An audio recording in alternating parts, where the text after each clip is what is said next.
दूर से मिली को आते देखकर अपरेश मंडल डर गया। सुबह से बूंदाबांदी हो रही है, दोपहर को तूफान भी आया है, लेकिन फिर भी यह लड़की समय पर ही हाजिर हो गई। आज उसके भाग्य में फिर डांट है। इतनी छोटी सी लड़की है, जुबान कितनी तीखी है। रबड़ की चप्पल पहनकर जल्दी जल्दी चलने से कीचड़ के छींटे पड़ते हैं। इस धोती को अभी और 2 दिन चलाना पड़ेगा। इतनी तेज हवा में तो छाता उड़ ही जाना चाहता है। लाइब्रेरी के सामने काले जामुन के पेड़ की डाल टूट गई है। जामुन अभी पके नहीं। मिली एक पीले रंग की धारीदार साड़ी पहने चली आ रही है। अक्सर फ्रॉक पहना करती है। उम्र यही कोई 16-17 साल होगी।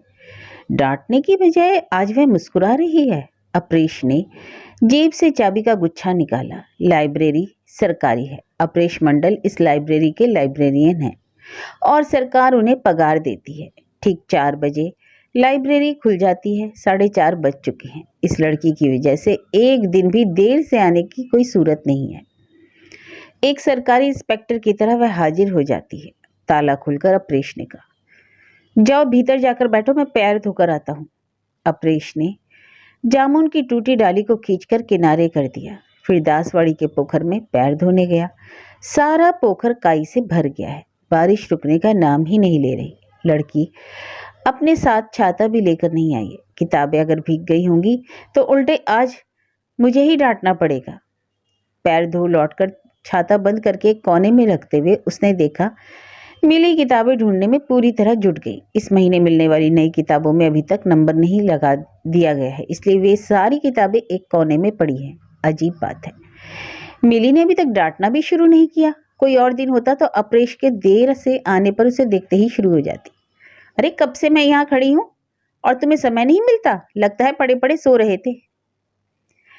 कोई और इस तरह का आरोप उस पर लगाता तो अपरेश उसे अच्छी तरह समझा देता। सरकार जितना पगार देती है उतने में जितनी देर यहाँ रहता हूँ उतना ही बहुत है। सारा दिन मैं लाइब्रेरी में रहूँ तो क्या मेरा पेट भर जाएगा? लेकिन एक छोटी सी लड़की में यह सब क्या कहना। उससे डांट सुनना अच्छा ही लगता है। इस गांव के बुजुर्ग अपरेश पर ऐसा आरोप नहीं लगाते, क्योंकि मिली की तरह किताब पढ़ने का आग्रह यहाँ किसी को है ही नहीं। अपरेश ने कहा, इस बारिश में जो तुम आई हो वह भी बिना छाते के, निश्चय ही किताबें भीग गई होंगी। नहीं नहीं, मैं अखबार में मोड़ कर लाई हूँ, बिल्कुल नहीं भीगी, मिली ने जवाब दिया। दोनों किताबें एक ही दिन में पढ़ ली? अरे एक किताब तो पहले से ही पढ़ी हुई थी, नाम याद नहीं था, और दूसरी किताब इतनी अच्छी थी ना, बहुत बहुत बहुत बहुत ही अच्छी। इतनी अच्छी किताब मैंने पहले कभी नहीं पढ़ी थी। इसलिए इस लड़की का दिमाग आज कुछ ठंडा है। जब कभी उसे कोई मनपसंद किताब मिल जाती है तो वह इसी तरह खुश रहती है। तो आज कौन सी किताब लेनी है देख लो। पारू काका, इस किताब का दूसरा खंड कहाँ है? मुझे मिल ही नहीं रहा, क्या कोई ले गया है? किताब हाथ में लेकर अपरेश ने देखकर कहा, इसका दूसरा खंड नहीं है, शायद निकला ही नहीं। मिली ने कहा, नहीं नहीं, निकल चुका है, अखबार में मैंने इसका विज्ञापन भी देखा है। तो हम लोगों ने अभी तक नहीं खरीदा है। ओ माँ, अब क्या होगा? लड़की का चेहरा फीका हो गया। अपरेश के मुंह से अचानक ही ध्वनि निकल गई, साल भर में आखिर कितनी किताबें खरीदी जा सकती हैं? किताबें खरीदने के लिए सामान्य सी राशि ही तो मिलती है, और फिर दिन प्रतिदिन किताबों का दाम भी बढ़ता जा रहा है। लड़की का चेहरा देखकर ऐसा लगता है मानो अभी रो देगी। बिल्कुल किताबी कीड़ा है, अपरेश ने कहा। दूसरी कोई किताब ले लो ना, और भी तो अच्छी अच्छी किताबें हैं। मिली ने भरे गले से कहा, नहीं, मुझे दूसरी कोई किताब नहीं चाहिए।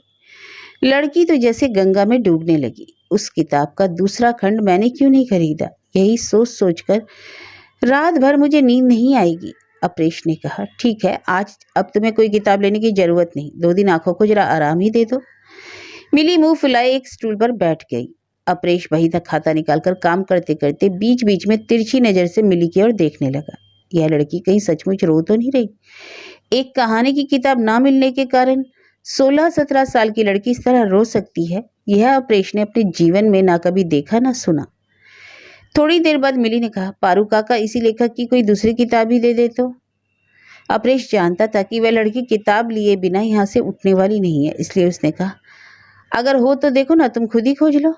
मिली ने कहा, रैक में तो नहीं, आते ही मैंने खोजा।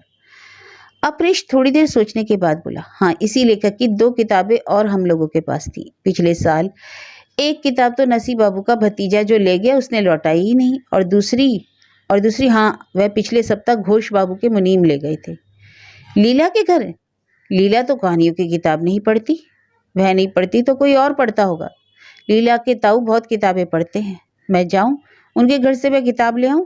धत पगली, ऐसा हो सकता है? वे लोग किताब लौटा देते हैं, उन्हें लौटा देने पर तुम ले जाना। आज कोई दूसरी ही किताब ले लो। रामायण है, महाभारत है, ये किताबें कोई नहीं पढ़ता, तुम पढ़ो। ये किताबें पढ़नी चाहिए। यह तो सब मैंने सबसे पहले ही पढ़ लिया। तुम इस किताब का दूसरा खंड कब लाओगे? बोलो वादा करो पारू काका, वादा करो कि तुम जल्दी ला दोगे। अजीब मुसीबत है, यह क्या मेरे हाथ में है? ऐसा क्या है उस किताब में? तुम तो कुछ भी नहीं पढ़ते। पढ़ते तो समझ जाते कि इस किताब के लेखक ने जैसे मेरी ही कहानी लिखी है। दूसरा खंड पढ़े बिना रहा नहीं जा रहा। वादा करो, वादा करो तुम जरूर खरीदोगे। ठीक है, खरीद दूंगा। अब जितना भी रुपया मंजूर होगा सबसे पहले वही किताब खरीदूंगा। अच्छा मिली, एक बात बताओ, हर बार तुम 2 किताबें ले जाती हो, इतनी जल्दी पढ़ कैसे लेती हो? पढ़ने में आखिर समय कितना लगता है? एक ही किताब को मैं 2-3 बार पढ़ती हूँ। तभी दरवाजे से हल्दर ने झाँका। वह लाइब्रेरी का सहायक था। लाइब्रेरियन और क्लर्क दोनों हैं। इस मौसम में लाइब्रेरी की आने की उसकी तिल भर की इच्छा नहीं थी। बीड़ी खत्म हो गई थी। बीड़ी लेने बाजार जाते हुए लाइब्रेरी खुली देखकर वह अंदर झांक कर देखने लगा। पहले तो उसने सिर्फ अपरेश को देखा था। कहने लगा, ओ पारू काका, आज अब दुकान किसके लिए खोल कर रखी है? कोई नहीं आने वाला। दूसरे ही क्षण मिली को देखकर उसने कहा, अच्छा तो असली ग्राहक किसी बीच आ गया। तूफान हो, बारिश हो या महामारी फैले, इस ग्राहक से छुटकारा नहीं है। भीतर आकर हल्दर पैर झाड़ने लगा। उसके खाली पैर से कीचड़ चारों ओर फैलने लगी। मिली ने 2 किताबें चुनी और रजिस्टर में लिखकर बाहर की ओर पढ़ने लगी। अपरेश ने कहा, बारिश रुकने का नाम ही नहीं लेती। मेरा छाता ले जाओगी? नहीं, जरूरत नहीं है इसकी, कहकर मिली दौड़ती हुई चली गई। हल्दर ने उसकी ओर देखकर कहा, सिर्फ यही जगह है जहां वह शांत रहती है। पता है पारू काका, नित्य मास्टर की यह लड़की 1 नंबर की गुंडा है। आज सुबह ही तो। क्या हुआ सुबह? अपरेश ने पूछा। हल्दर ने अपरेश की ओर एक बीड़ी बढ़ा दी, फिर एक बीड़ी अपने लिए सुलगाते हुए कहने लगा, सुब्रत सरकार के घर पीछे एक अमरूद का बगीचा है। उसमें बड़े बड़े लाल लाल रंग के बढ़िया किस्म के अमरूद फलते हैं। यह लड़की कल दोपहर में उस बगीचे में अमरूद चोरी करने गई थी। अब तो बच्ची रही नहीं, बड़ी हो गई है, फिर भी लाज शर्म बिल्कुल नहीं। यह पेड़ की बिल्कुल ऊपरी डाल पर पहुंच गई। वह तो सुब्रतदा मचर मचर की आवाज सुनकर बागीचे में पहुंचे तो यह लड़की अचानक ऊपर से नीचे गिरी। अजीब कांड था उस दिन। अपरेश की आंखें आश्चर्य से फैल गई। उनके मुंह से अचानक निकला, आश्चर्य है? ये तो घोर आश्चर्य है। अपरेश को इतना अधिक हैरान देखकर हल्दर ने पूछा, क्यों?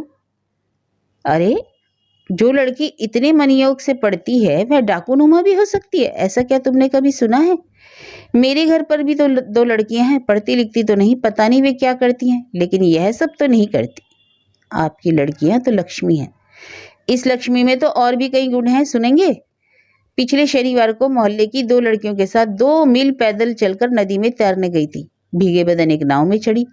किताब पढ़ पढ़कर इसका तो चाल चलन ही बिगड़ गया है पारू काका। उसे अब किताबें देना ठीक नहीं। मेंबर तो उसके पिता हैं। तुम उसे किताब देना बंद कर दो। इस लड़की के भविष्य का पता नहीं क्या होगा। अपरेश ने एक लंबी सांस छोड़ते हुए कहा, सच, इस लड़की का भविष्य क्या होगा?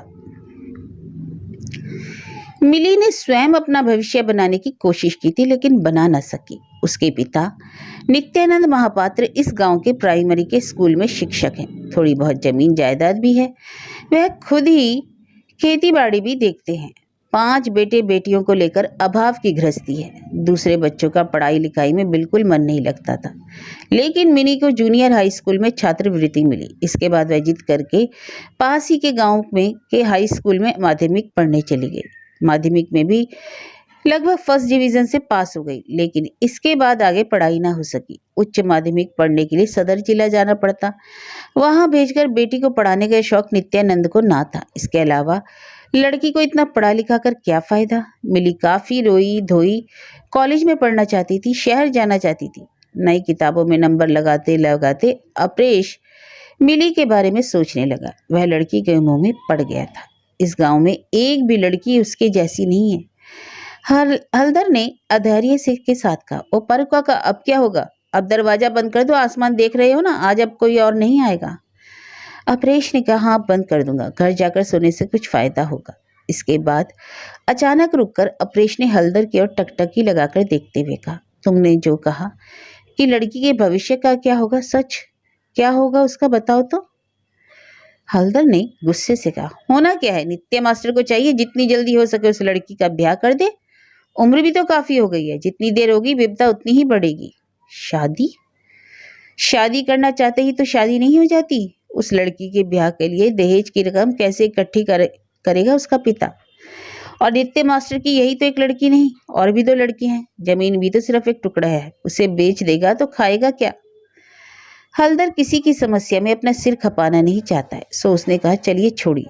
ताला चाबी हाथ में लेकर अपरेश ने कहा, उस लड़की के भविष्य में क्या होगा पता है? हो सकता है कि उसकी अकाल मृत्यु हो जाए या फिर कोई उसे शहर ले जाएगा। इतना कुछ सुनना हलदर को अच्छा नहीं लगा। उसने कहा, धत तेरी की, इतनी अशुभ बातें क्यों कह रहे हो? अपरेश ने कहा, मेरी बात अच्छी तरह गांठ बांध लो, बाद में देख लेना मेरी बातें सच निकलती हैं। हम लोगों के गांव में कोई भी अच्छी चीज नहीं टिकती। अच्छी मछलियां, अच्छे फल फूल या अच्छे चोर उचक्के ले जाते हैं या फिर शहर चले जाते हैं। क्यों, ठीक है ना? हसन मियाँ के घर में एक गाय थी जो प्रतिदिन 7 से दूध दिया करती थी, याद है तुझे? वह गाय शहर में बेच दी गई। पिछली बार तुम्हारे घर में एक लौकी फली थी, कितनी बड़ी थी, कम से कम 2 हाथ की तो होगी। उस लौकी को इस गांव में किसी ने खरीदा, तुमने उसे हाट में बेच दिया, जिसे व्यापारी शहर ले गया। इसी तरह मिली जैसी लड़की भी इस गांव में ज्यादा दिन नहीं टिकेगी, तुझे मैं कहे देता हूँ। और अपरेश की बात जल्दी ही सच हो गई। उसी दिन जब मिली अमरूद के पेड़ से गिरी, उस दिन उसकी माँ ने मिली को फ्रॉक पहनने से मना कर दिया, जबरदस्ती साड़ी पहनाई। तभी वह अचानक किशोरी से युवती बन गई। उसकी सुंदरता को भी तभी सबने पहचाना। वह बहुत गोरी नहीं है, लेकिन बाढ़ का पानी निकल जाने के बाद की मिट्टी के रंग सा उसका बदन। चेहरे पर एक तरह का लावण्य है जो सहज ही दिखाई नहीं पड़ता। पत्थर से तराशी हुई मृतिका सा उसका शरीर गठीला है। ऐसी लड़की को घर में जब तब निकलने की इजाजत नहीं होती, इसलिए मिली के कहीं भी आने जाने में निषेधाज्ञा जारी की गई। यहाँ तक कि लाइब्रेरी आना भी बंद हो गया। उसके विवाह की तैयारियां बड़े जोर शोर से शुरू हो गई। देखने सुनने में लड़की अच्छी तो है, पढ़ी लिखी भी है, इसलिए उसके लिए वर भी अच्छा चाहिए। कई अच्छे लड़कों के पिता अपनी बहू बनाने के लिए उसकी ओर आकृष्ट भी हुए, लेकिन अच्छे वर का मतलब अधिक दान दहेज। एक बीए पास वर के लिए कम से कम 20,000 रुपए तो खर्च करने ही होंगे। 2-2.5 हजार से ज्यादा खर्च करने की सामर्थ्य मिली के पिता को नहीं है। षडेश्वरपुर के दिवाकर महंती का लड़का सुशांत एमकॉम है, बैंक में नौकरी करता है। लड़की देखने आया तो मिली उसे बहुत पसंद आ गई। मिली का कोई अच्छा सा नाम भी होगा, लेकिन मैं यह नहीं जानता। बाहरी लोगों को आजकल उसका यही नाम बताया जाता है। सुशांत ने अपनी माँ से कहा भी होगा कि वह शादी करेगा तो सिर्फ उसी लड़की से, लेकिन दिवाकर महंती के इस बात की जिद्दी कि काफी रुपए खर्च करके उन्होंने लड़के को पढ़ाया लिखाया है, इसलिए जेवर और दहेज का सामान लेकर 25,000 से कम में बेटे की विवाह को वेदी पर बैठने नहीं देंगे। इस तरह संबंध टूट गया। सुशांत की शादी पेट्रोल पंप के मालिक रतन साह की लड़की से तय हो गई। इसके बाद नित्यानंद मास्टर का चचेरा भाई हाराधन पूजा की छुट्टी में अपने 2 दोस्तों के साथ गांव आया था। हाराधन कलकत्ते की किसी रेडियो और टीवी की दुकान में काम करता था। उन दोनों को जमीन जायदाद का बंटवारा हो चुका है। नित्यानंद के चाचा दूसरे मकान में रहते हैं, फिर भी हाराधन अपने दोस्तों को लेकर नित्यानंद मास्टर से मिलने आया। वे लोग करीब 2-1 घंटे वहां थे। बहुत सारी बातें हुई। इसी बीच हराधन के एक मित्र को मिली खूब पसंद आ गई। उसने हराधन की मार्फत नित्यानंद मास्टर के पास शादी का प्रस्ताव भिजवाया। शादी में उसकी किसी तरह की मांग नहीं थी, उल्टे सिर्फ एक कपड़े में मिली को पत्नी के रूप में स्वीकार करने को वह राजी हो गया। वर के लिहाज से शैल एक बहुत ही अच्छा लड़का है। राज्य सरकार के हेल्थ डिपार्टमेंट में रिकॉर्ड सप्लायर का काम करता है। क्लर्क ही नहीं है, फिर भी अच्छी नौकरी है। चपरासी की तरह स्टूल पर बैठना नहीं पड़ता। दफ्तर में उसकी अपनी एक चेयर है। बाबू लोग कागज की स्लिप में फाइल का नंबर लिखकर उसके पास भेज देते हैं और वह स्तूपाकार सरकारी रिकॉर्डों के ढेर से फाइल खोजकर उन्हें दे देता है। रिकॉर्ड सप्लायर यदि ठीक तरह से फाइल खोज कर ना दे तो कभी कभी लाखों लाख रुपए का बजट रुक जाता है। सरकारी नौकरी है, इसलिए नौकरी से हाथ धो बैठने का डर ही नहीं। शैल दिखने में भी बुरा नहीं, उम्र यही कोई 30-32 या फिर 2-1 साल ज्यादा ही होगी। उसने खुद ही बताया कि वह शादीशुदा है। शादी के मात्र 5 साल बाद ही उसकी पत्नी अपने 2 बच्चों को छोड़कर स्वर्ग सिधार गई। नई पत्नी को इन्हीं 2 बच्चों की परवरिश अपने बच्चों की तरह करनी पड़ेगी। हाय रे, ऐसा तो कईयों के साथ होता है। सबसे बड़ी बात तो यह है कि कलकत्ता जैसे शहर में सरकारी नौकरी वाला लड़का, और वह भी बिना किसी दान दहेज के। हराधन ने उसके चरित्र के संबंध में गारंटी भी दी है। जब तब सो जाने के सिवाय शैल में दूसरा कोई ऐब नहीं। नित्यानंद मास्टर को जैसे चांद मिल गया, रिश्ता तय हो गया। अपरेश कुछ दिनों से बुखार झेल रहा है। बुखार ठीक न होने पर भी एक दिन वह घर से निकला। उसका सिर थोड़ा भारी था, लेकिन पिछले 8 दिन से लाइब्रेरी बंद है, यही बात उसके विवेक को अच्छी नहीं लग रही थी। उसके ना जाने पर हलधर भूलकर भी उस रास्ते से नहीं गया होगा। सरकार आखिर पगार देती है, इस तरह काम में लापरवाही बरतना क्या अच्छा है? लोग आए या ना आए, लाइब्रेरी तो खुलनी ही चाहिए। दास बाबू के पोखर के बाईं और मुड़ते ही अपरेश को लगा जैसे मिली लाइब्रेरी के फाटक के पास खड़ी है। उसे देखते ही अनुताप और आनंद से अपरेश का दिल कांप उठा। यह लड़की ठीक ही आई है, कम से कम एक भी आदमी आए और लाइब्रेरी बंद हो तो सरासर अन्याय है। पर दूसरे ही क्षण अपरेश ने कहा, धत, बुखार की वजह से कहीं मैं गलत तो नहीं देख रहा हूँ? यहाँ कहाँ है कोई? सचमुच 4 महीने से मिली लाइब्रेरी नहीं आई। कल उसकी शादी है और ये आज यहाँ आने का प्रश्न ही नहीं उठता। इस गांव में मिली की तरह दूसरी किसी लड़की को किताब पढ़ने का इतना शौक भी तो नहीं, इसलिए दूसरी कोई लड़की भी नहीं है। अपरेश ने गलत देखा है। ताला खोलते हुए अपरेश ने बड़बड़ाते हुए कहा, वह लड़की अब कभी नहीं आएगी। उस लड़की की पढ़ाई लिखाई भी अब खत्म हो गई। मिली शादी से पहले ही 2 बच्चों की माँ बन गई। अब वह बच्चे संभालेगी या किताब पढ़ेगी? शादी के बाद दूसरा साल लगते न लगते मिली के भी बच्चे हो जाएंगे, और कलकत्ता जैसे शहर में किराए के मकान में रहना, इतने सारे बच्चों की परवरिश करना, दूसरे किराएदारों से लड़ना झगड़ना, और इसके बाद आज किरासन तेल नहीं तो कल पानी नहीं, शक्कर नहीं तो दूध नहीं। यह सब सोचकर अपरेश व्यंग पूर्वक मुस्कुरा दिया। लाइब्रेरी में एक अजीब सी घुटनदार बदबू आ रही थी। हलधर ने आज लाइब्रेरी में झाड़ू तक नहीं लगाई है। खेती के मौसम में हलधर कोई दूसरा काम भी करता है। टेबल पर एक मोटी सी किताब पड़ी। मिली ने उससे वादा लिया था, इसलिए अपरेश ने मिली के प्रिय लेखक की किताब का दूसरा खंड खरीदा है। अपरेश ने अपना वादा पूरा किया, लेकिन मिली इस किताब को लेने अब कभी नहीं आएगी। अपनी प्रिय किताब का दूसरा खंड अब शायद जिंदगी भर नहीं पढ़ सकेगी। अपरेश खुद किताबें पढ़ने का आदी नहीं, तो क्या यह दूसरा खंड खरीदना व्यर्थ हो गया? इतनी कीमती किताब दूसरे किसी ने तो किताब को नहीं मांगा। अपरेश ने खुद ही उसे पढ़ना शुरू कर दिया। यह तो था प्रथम खंड। पुनश्च इसी कहानी का दूसरा खंड भी हो सकता है, लेकिन वह लेखक ने लिखा है। सब लोग कहते हैं कि मैं बहुत ही व्यवहारिक हूं, कोई दूसरा लिखेगा। शायद ऐसा ही हुआ होगा।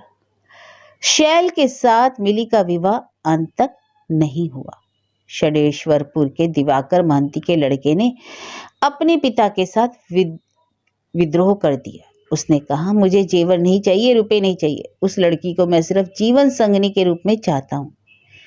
इसी बीच कानून लागू हो गया कि विधुर लड़के सिर्फ विधवाओं से ही शादी कर सकते हैं। सुशांत के साथ मिली का मिलन हो गया। पति का घर बसाने वह और उच्च माध्यमिक पढ़ने के लिए स्कूल में भी भर्ती हो गई, और फिर कॉलेज। आशा करते हैं वह शुभ दिन जरूर आएगा। भविष्य में नए लेखक उस समय की भी कहानी लिखेंगे जहां मिली जैसी लड़कियां खुद ही अपनी आत्मकथा लिखेंगी। क्या पता तब तक मैं जीवित रहूं या नहीं, लेकिन वह शुभ दिन देखकर जाने की इच्छा जरूर मन में है।